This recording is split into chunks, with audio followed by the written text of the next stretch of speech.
How did my daughter's skinny boyfriend earn a black belt's respect? I run a dojo, 22 years now, and when Freya brought home Milo, I almost laughed. Kid weighed maybe 130 pounds soaking wet, talked so quiet I had to lean in. My best student Dax actually laughed right in his face, called him the daycare kid. My dojo isn't some fancy place with a juice bar and a logo on a hoodie. It's a converted warehouse behind a tire shop. Mats I've patched with duct tape more times than I can count, and a bell my wife bought at a yard sale that we still ring at the start of every class because it was hers before it was ours. I built that place with my hands and my knees and, if I'm honest, most of my marriage. My wife Carol used to joke that the dojo was our third kid, and some weeks she wasn't wrong. Freya grew up on those mats. She was doing forward rolls before she could tie her shoes. So when she started dating, I'll admit I had opinions. Strong ones. I always figured she'd end up with somebody from the gym. Somebody who understood the calluses on her hands and the way she'd wince a little when it rained because of an old shoulder. Injury from sparring at 14. Then, she brings home Milo. He showed up in a flannel that looked like it belonged to somebody bigger than him. Hands shoved in his pockets, shoulders curled in like he was trying to take up less space in the world. He said sir to me before I even had my hand fully out to shake his. Carol loved him instantly, obviously, because Carol loves anybody who says please and thank you and helps clear the table without being asked. I was more cautious. I watched him eat dinner and I watched the way Freya looked at him, soft,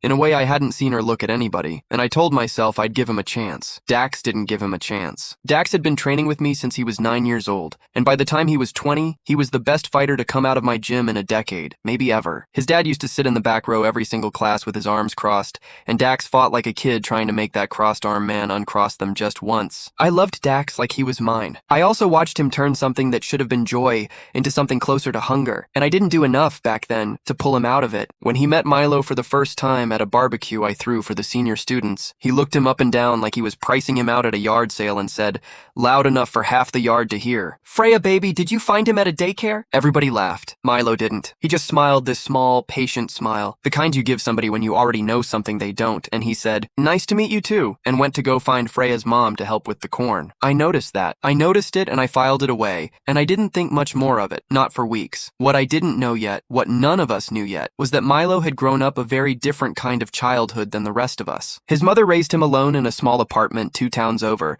and when he was 8 years old, a man she'd been seeing broke in one night after she tried to end things. Milo was in the next room. He heard everything. He heard his mother's voice go from angry to scared to something with no sound in it at all, and by the time the police got there, she was in the hospital, and Milo was sitting on the kitchen floor in the dark, holding a kitchen knife he never worked up the courage to use, shaking so hard his teeth clicked. His uncle, a quiet ex-army man who'd done 2 tours and came home with more silence than words, moved in with them after that. And every single day for the next 10 years, before school, after school, weekends, holidays, that uncle taught Milo how to never be the kid on the kitchen floor again. Not fighting for trophies, not fighting for belts, fighting so nobody he loved would ever have to make that sound again. Milo never told anybody this. Not Freya, not for months. Not me, not for even longer. He just showed up quiet, said sir, helped clear the table, and let the whole world assume the flannel and the soft voice were the whole story. Freya started bringing him around the dojo on Sunday afternoons when it was mostly empty, just to hang out while she did her own training. He'd sit on the bleachers doing homework or reading, and every once in a while he'd watch her drill a combination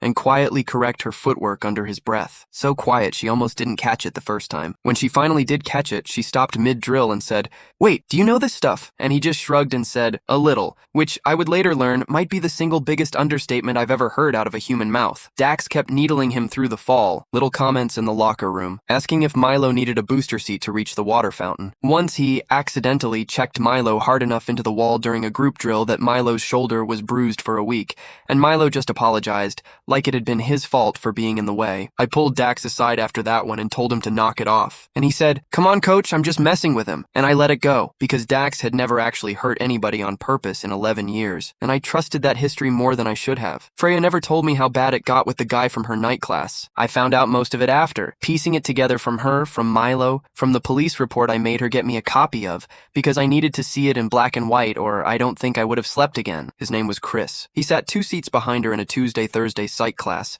and he started small, the way these things always start small, complimenting her notes, asking to study together, showing up at the coffee shop she liked, which she thought was a coincidence the first 2 times. By October, he was messaging her at 2 in the morning. By November, he'd found out where she lived, and he started parking across the street some nights, just sitting there, doing nothing you could call a crime, just being there, being a presence she couldn't shake. She didn't tell me because she didn't want me showing up at his dorm with a bag of gear and bad intentions, Which, if I'm being honest with you, is exactly what I would have done. She told Milo. She told Milo everything, actually, from almost the beginning. Because something about him made people feel like whatever they said would be handled gently and seriously at the same time, which is a rare combination in a person. Milo told her to change her locks, told her to walk with a friend after night classes, told her gently that if it ever got worse, she needed to call him any hour and he would come. It got worse on a Thursday in the middle of November. I was asleep. Carol was asleep. My phone doesn't even ring loud enough to wake me most nights. That's how deep I sleep after 22 years of 6 a.m. classes. Milo's phone, apparently, was never more than 6 inches from his hand. Freya called him at 11:47 at night, and her voice, she told me later,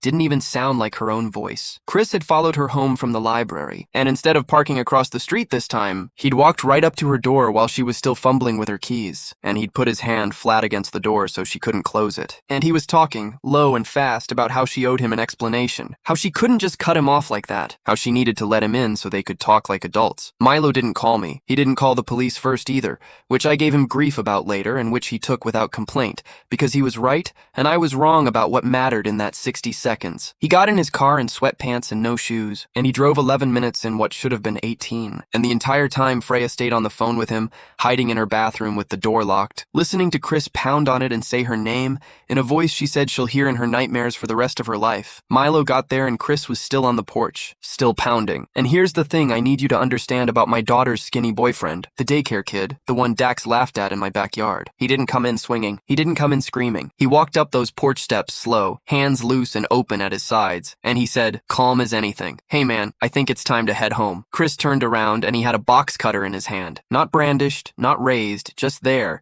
held low against his leg like he'd forgotten he was even holding it, which somehow made it worse. Milo told me later that seeing that little blade was the closest he ever came in his whole life to being 8 years old again on that kitchen floor. He said his whole chest went cold and his ears started ringing, and every single thing his uncle ever taught him narrowed down into one single quiet thought. Not tonight. Not this door, not this girl. Chris lunged, more out of panic than plan, I think, swinging that box cutter in a wild arc that Milo didn't even need to think about. His body had drilled the answer to that exact motion 10,000 times over 10 years. He caught the wrist, turned the angle, and put Chris on his back on the porch board so fast and so controlled that the box cutter never even touched him, just skittered off into the bushes. He pinned him there, one knee light on his chest. Not crushing, just enough, and he held that position, talking low the whole time, telling Chris to stay still. Stay calm, it's over. Nobody needs to get hurt, while he used his free hand to call 911 himself. Freya came out of that bathroom shaking so hard she could barely stand, and Milo held that pin with one arm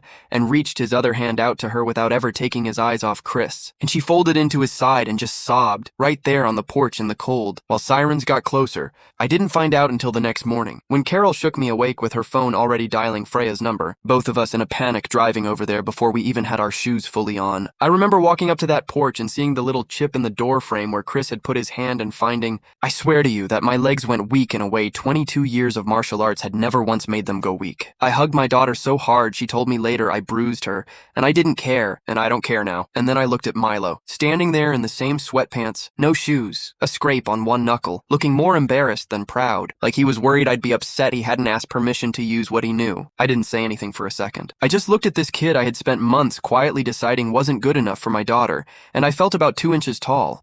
Where'd you learn to move like that? I finally asked him, and he told me. All of it. The apartment, the man, his mother, the knife he never used, his uncle, the 10 years of quiet mornings nobody ever saw. He told it flat, no self-pity in his voice at all, like he was reading somebody else's file. And by the end of it, Carol was crying into a dish towel, and I had to turn around and look at the porch railing for a minute so nobody would see my own eyes doing something they hadn't done in years. The weeks after were hard in a different way. Freya couldn't sleep with the lights off. She flinched at knocks on doors that weren't even her door. Milo started sleeping on her couch some nights, not for any reason you're thinking, just so she'd know somebody was in the next room if she needed to hear a voice at 3 a.m. He never made a thing of it, never brought it up like a debt she owed him. He'd just show up with his blanket under his arm and say, "Figured I'd crash here tonight if that's cool," like it was the most casual offer in the world, when both of us knew exactly what he was actually offering. Chris got charged. There was a restraining order, a hearing, a slow grinding process that took months and that I won't bore you with, except to say that it ended the way it should have ended. And Freya, slowly, over that that winter,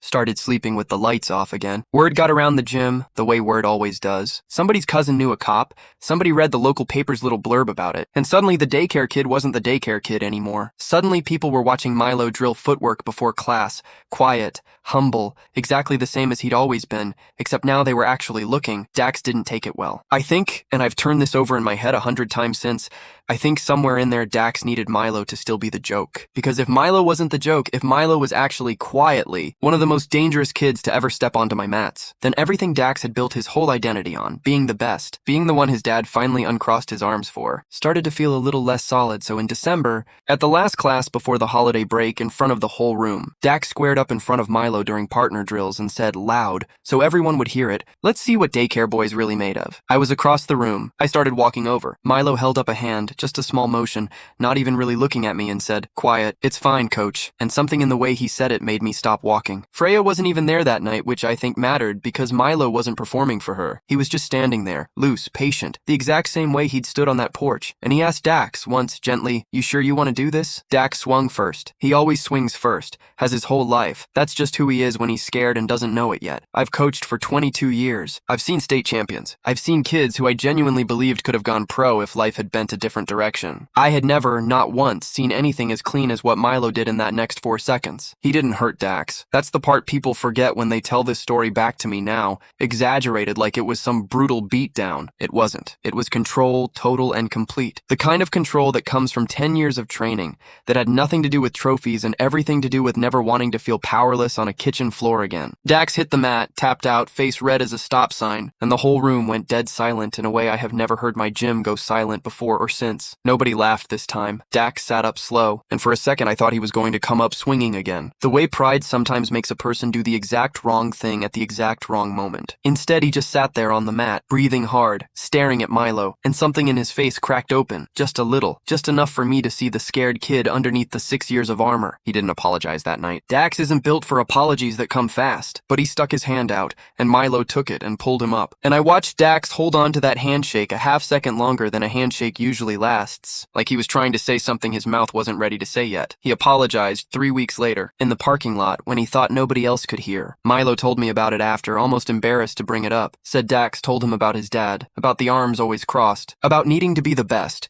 because best was the only thing he'd ever been told mattered. Milo just listened. Didn't lecture him, didn't rub any of it in, just listened. The same way he listens to everything. Patient, quiet, like whatever you're telling him is the only thing in the world worth his attention right then. That spring, Carol and I sat out on the back porch one night after everybody else had gone to bed, the way we do sometimes when a day's been too full to just go straight to sleep. And she asked me what I thought would have happened if Freya had brought home somebody else that summer. Somebody bigger, louder, somebody who looked like what I always pictured for her. I didn't have a good answer for a long time. I just sat there with my coffee going cold, thinking about a scrawny kid in a borrowed flannel writing nothing down, saying nothing about himself, just quietly being ready, every single day. For a moment he prayed would never come. I thought about the fact that I'd spent 22 years teaching kids how to be strong, and here was a boy who'd learned it the hardest way a person can learn it. In the dark, on a kitchen floor at 8 years old, and he never once used it to make himself feel bigger. He only ever used it to make somebody else feel safe. I told Carol I didn't know what would have happened with somebody else, but I knew what happened with Milo,